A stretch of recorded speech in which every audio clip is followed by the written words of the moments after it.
Welcome to GRE Snacks, snackable episodes about the GRE exam and graduate school admissions. I'm Tyler, the founder of Achievable, and we have an affordable GRE course that gives you everything you need to ace your GRE. A full textbook, videos on key topics, tons of questions that are backed by our memory enhancing algorithm, a built-in study planner and essay grader, and full-length practice exams. You can try it out for free by going to achievable.me, and if you like it, the code podcast gets you 10% off when you buy it. Now, let's get started. Today, we've got Scott Clyburn back from North Avenue Education. And Scott, really excited to have you back on the show. I'd love if you could just introduce yourselves to people who haven't heard you before. Yeah, sure. Uh, my name is Scott, and I have been in private test prep and tutoring for over a decade now. My company, North Avenue Education, has in-person tutoring available in the Portland, Oregon area, and expert GRE and GMAT and LSAT tutors available online as well. Yeah, fantastic. So today we're talking about test optional, right? And it's an interesting thing because, I have some friends that work in the graduate management or graduate school, let's call it that, the graduate school industry at this point, right? And hmm they all love test optional because lots of people apply, right? So in a lot of ways, it isn't going away. But should you actually not submit test scores, right? And I think it really depends a lot on what type of program you're applying to, and a bunch of other factors that, GPA, et cetera, that I'd love to discuss today. But let's start with maybe like the types of programs, right? So, you know, test optional. What do you think? What do you think is a good situation to not submit your test scores versus a bad one? Yeah, that's a really hard question to answer just in general. So I would encourage people listening to the program today to do their research and don't be shy. Reach out directly to the graduate admissions offices.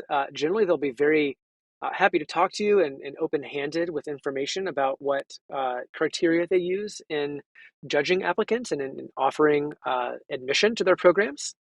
Hmm. I would say that generally speaking, the programs that tend to be more quantitative, like engineering programs, math programs, things like that, hard sciences, those tend to be more skeptical of test optional, even if they are technically test optional. Usually that is a decision that comes down from the larger university, and how that gets applied is going to fluctuate from department to department and program to program. So those more quantitative or hard science graduate programs will tend to lean more on the quantitative metrics as is to be expected. So your GPA from undergrad, uh, any research experience that you might have, and then of course standardized tests like the GRE. So I think that, first do your research, do your homework, and then second, think of your application as a whole. What Hmm. other components do you have going for you beyond the test scores that you think might be especially compelling and might, help counteract the absence of any test scores? If your Hmm. GPA is not particularly strong, especially in your major, or if you're applying to a graduate program that is a different field of study from your undergraduate major, then something like the GRE is going to help add additional credibility to your academic preparedness. Hmm. Right. Well, and also, I think that a term that I heard used in the past, that I think is a good sort of term for this is, um, the GRE can help you make the case for your academic readiness for a school, if the rest of your resume does not, right? And that I thought was an interesting way of thinking about Absolutely. I mean, that is the GRE's whole game, just like the SAT and the ACT's game for college admissions. This is a standardized and objective benchmark that we can use to assess whether applicants are ready for the next level of coursework. So the jury's whole kind of psychometric and statistical, chops rely it. on the Hmm. fact that they are able to predict applicants' future success in a graduate field of study. Right. Well, and I'm curious.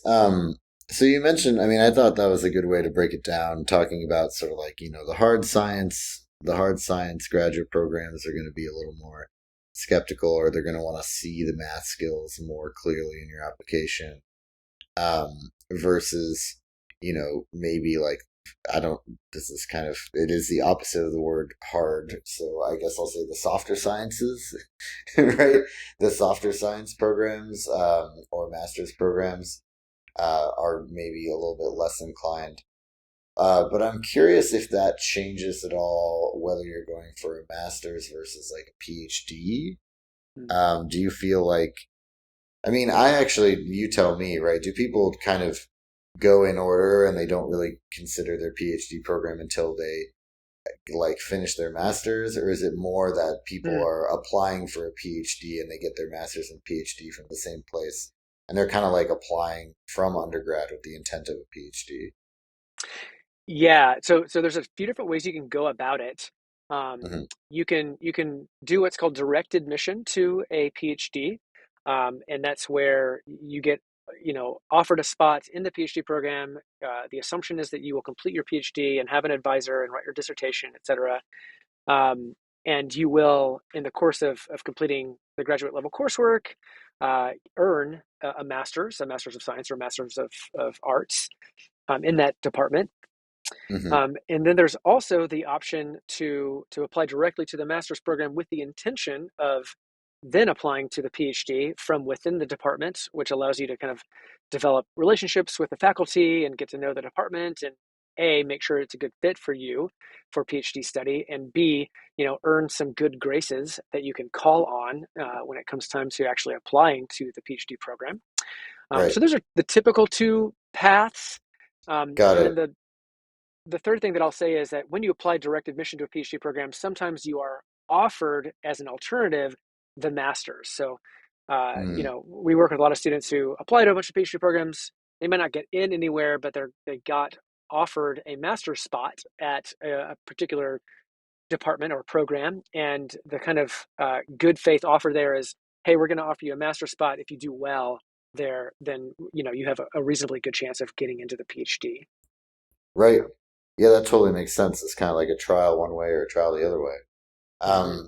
Um, okay, given, people that are going from master's to PhD in the same program, I don't, I'm guessing those people are not worried about standardized tests. They're a lot more worried about kind of chumming it up with the professors. But if you're applying direct to a PhD program, do you feel like the GRE is more important, or do you think it's sort of still the same general amount of importance? Yes, there's a very clear reason. Actually, there's two clear reasons why it is more important for a direct admission PhD program than for a master's program. Mm, And that is because the first reason is because it really is a standard that I think the faculty expect to see. And hmm. think about it, the faculty in any department these days, they went through the program or a program, for their PhD or their training 10 plus years ago, 10, maybe 20, even 30 years ago, where the Hmm. admission standards were made more rigorous and GRE testing and other standardized exams of proficiency and preparedness were way more than norm and kind of expected. And so they kind of harbor a bias about those and think that, if you can't do well on the GRE, then you really shouldn't be there. Hmm. So it really is more than the master's kind of a metric that they expect you to be able to meet. And then the second reason is that when you're applying to a master's program at a particular department, you're usually funding that yourself. Usually, you Hmm. will still have to pay tuition. You might get a scholarship, or you might get some kind of financial aid package that makes it more, accessible. But Hmm. you're usually shelling out something to go to a master's program. On the PhD level, those programs are most often fully funded. And not only are they giving you it tuition free, but they're often providing room and board. They're giving you opportunities to work as a TA or research assistant, and so that's a huge, you know, outlay for the program or the department, a huge investment to make in a candidate. And so the PhD really kind of adds, or excuse me, the GRE score or any standardized exam adds kind of another level of vetting that helps them feel more confident in making that investment. Hmm. Yeah, and I mean, it also, like you said, there's a very different dynamic when you're paying versus they're paying you, right? Like in general, I think that Absolutely. it's a bigger risk for them, and also, it is a longer timetable too, frankly. Yeah, it's certainly a longer timetable. You're committed, and they're committed to helping you finish the program for way longer, for 5 to 7 years. Hmm. Yeah, that's all. That's really interesting, and I actually think that that's a new thing that I've never heard before. That's pretty cool. I am curious then, when it comes to, the other types of graduate school, let's say, right? We don't need to talk about medical because medical has stuff that's based that is legally required. So that's Hmm. that. But for, MBA programs, let's start with that. Do you feel like test optional is maybe a bigger risk when you're applying to MBA programs, right? And this is for GRE or GMAT. Doesn't really matter which test. Yeah, yeah, great point there. I do think that it is a bigger risk applying test optional, and that's mainly to do with the fact that those applicant pools are more competitive generally. And because there is a higher kind of return on investment for those professional degrees. Like if you're getting a master's degree in creative writing or even a PhD in like anthropology, you're not kind of expecting the same windfall as far as career earnings as you are with, let's say, an MBA from Stanford.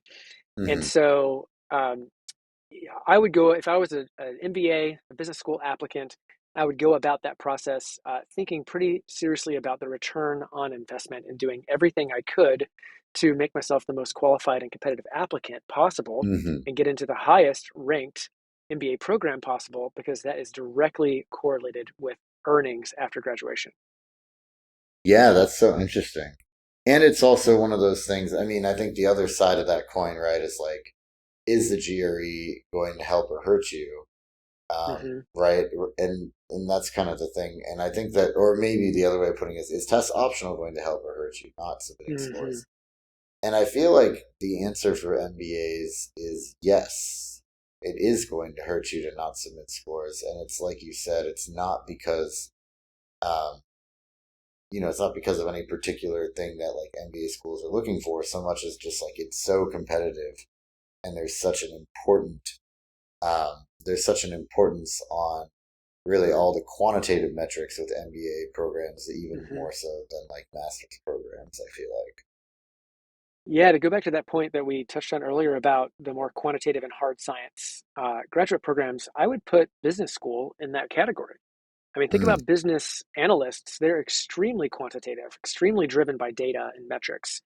And so the admissions departments at those schools are similarly so. They want to see that their return on their investment in awarding you a spot at their school is going to, do well, is going to provide a good return, and that gives them one more, numeric piece of assurance that that is going to play out well for them. yeah. And I also think that, for better or for worse, all these schools are probably, comparing each other's scores, and, trying to get the best scores because that improves their ranking on the third party lists that they care about. And so having a good score is definitely in the plus column for you. What about if you don't have a good score? Let's say, I mean, or like not good enough. So let's say you want to apply to, Harvard, Stanford, like the ones that you're generally looking for, like a GMAT in sort of the 740 range, and GRE probably, definitely north of 300. Um, and you're, call it 10, 20% below that, right? Like maybe you have like a GMAT that's like 680 or something like that. GRE that's like 290. At that point, do you just opt to not include it at all, or kind of what do you recommend? Yeah, yeah, great question. We get asked that a lot from the students that we coach, either for GRE and GMAT, or helping write their personal statements and Hmm. applications. Um, I would say that you're probably not going to to want to submit it, if it's not going to help you, if it's not going to be, an attribute that you're proud of, and that's going to be, improving your standing among the applicant pool, you're going to want to exercise your right to withhold it. Now, the Hmm. thing that I would supplement that with is they know, test optional cuts both ways. It gives you the option to submit it or not, but it means that when they see an application that doesn't have it, they realize that human beings are rational animals, and they realize that the reason that students probably didn't include a score is because it was too low, Hmm. or that they didn't do well. And so you have to kind of imagine that when they're reviewing your file, they're just assuming that you didn't include your score because it wasn't good. They Hmm. don't know, they can't impute a particular score to you, but they know that it probably wasn't, at their median or higher. Otherwise, Hmm. you would have submitted it. So they're going to be looking to other components of your application to see, well, can you really hack it at our institution? Are you really a good bet for admission? What does your academic history look like? What is your professional experience? That's especially important if you're doing an MBA. What does your statement of purpose say? Your personal statement? What do your letters or recommendation letters say? They're going to look to all these other components to kind of make up for the absence of those test scores. So you have to make the Right. decision yourself. What are those other components? What story are those other components going to tell? Can they tell a competitive story without your scores? Yeah, well, and then the other piece of it too is, if they're assuming that your test score is worse than their average, they might, that could be anything, Mm, right? Like maybe they assume that you're way under their average, right? When in reality you right. aren't that far off. But yeah, I definitely think that it does kind of, for lack of a better word, put more pressure on the rest of your application to not include it. Particularly, at least this is sort of my understanding from talking to other people, your undergraduate GPA, right? And so if you're someone like me, I was looking into applying to business school before I started Achievable, basically, and I had a not very good undergraduate GPA because I didn't really care, right? I did well in the classes I liked, but I like all the stuff that you're kind of required to take that I didn't care about. I didn't care about, and um, it was like, oh, okay, like I have to nail the test because no really good business school is going to have enough evidence that I'm going to be able to hang academically with them just from my undergrad GPA. Yeah, yeah, absolutely. That kind of describes me as well, Tyler.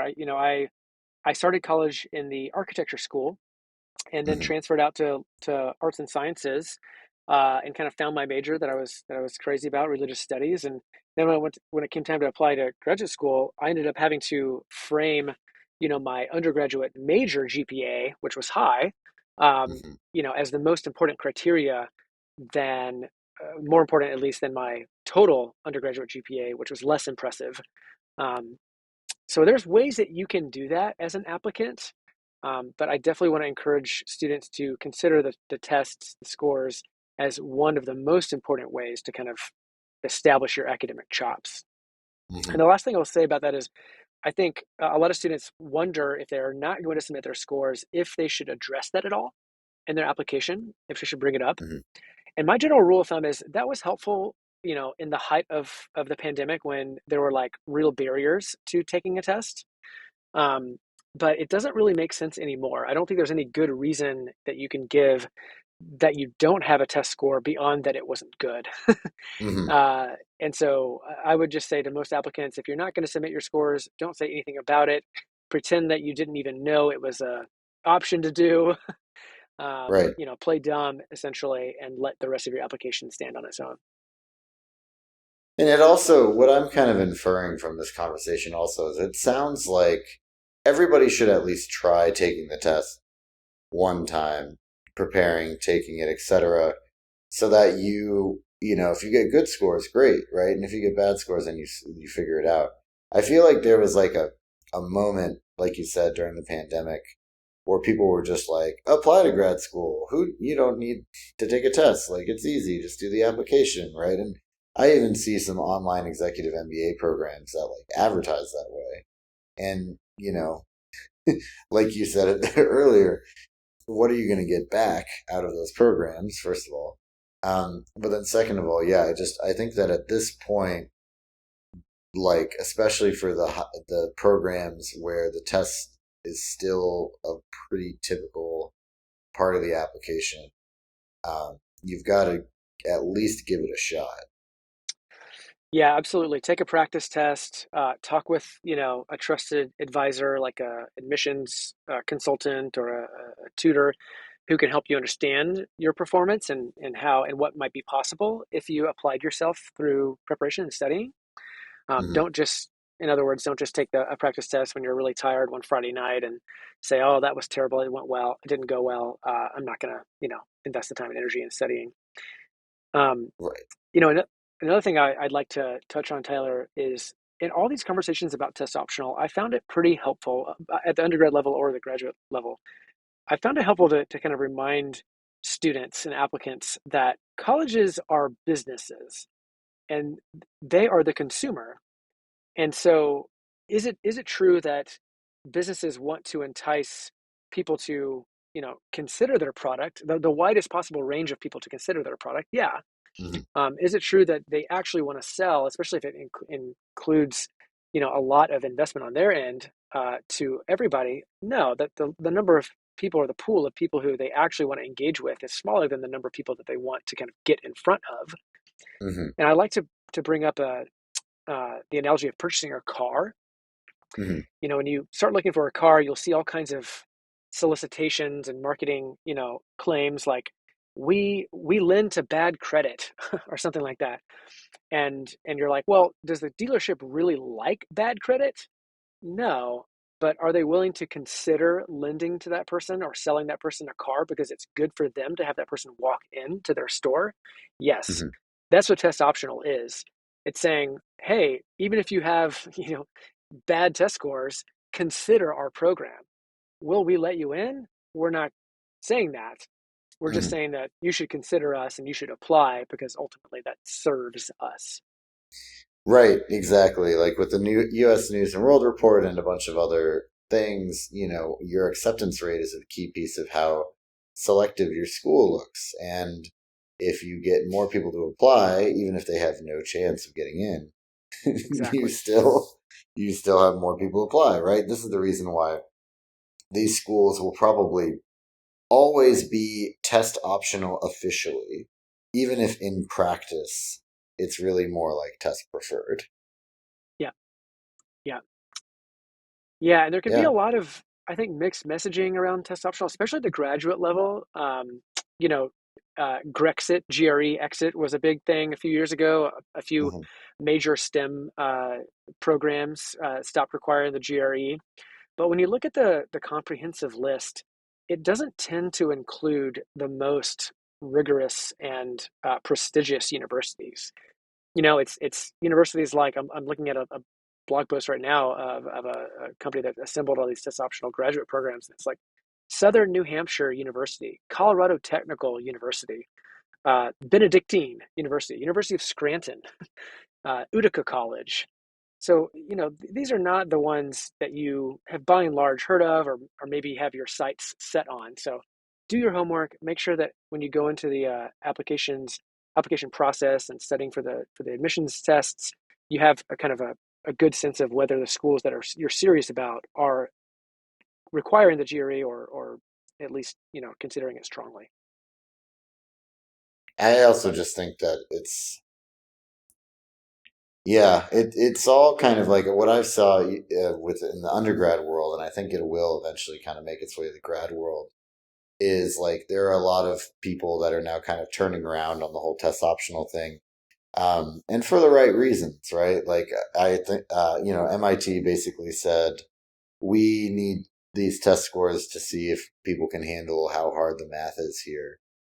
And then there are other schools like there was a study from the University of Michigan, and I think there was at least one more, and I just don't remember where it was from. And I think it was Brown and Harvard actually, where they found that test scores are actually one of the most equitable ways to evaluate different candidates. And so, I think that that will eventually make its way to graduate school as well. But yeah, I still stick with my original prediction that these schools will be test optional forever because it pads their stats.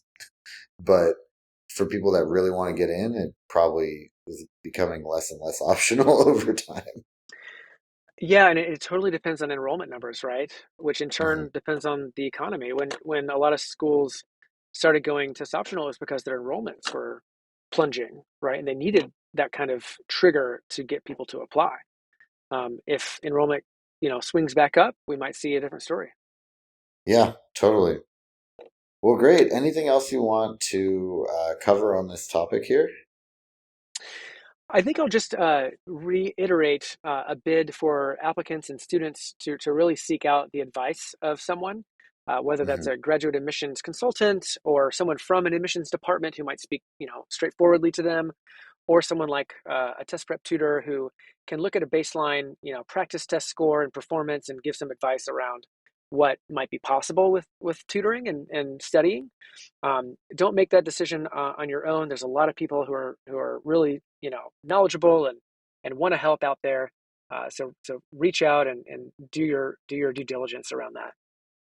Yeah, exactly. And definitely like be getting good realistic advice throughout this process, regardless of whether that's from a paid or unpaid source, is just like one of the best things you can do, I think. Absolutely, absolutely. Well, thank you. This has been GRE Snacks, hosted by Tyler from Achievable with Scott Clyburn from North Avenue Education. And Achievable has a great online GRE course that you can try for free at achievable.me and use the code podcast to get 10% off at checkout.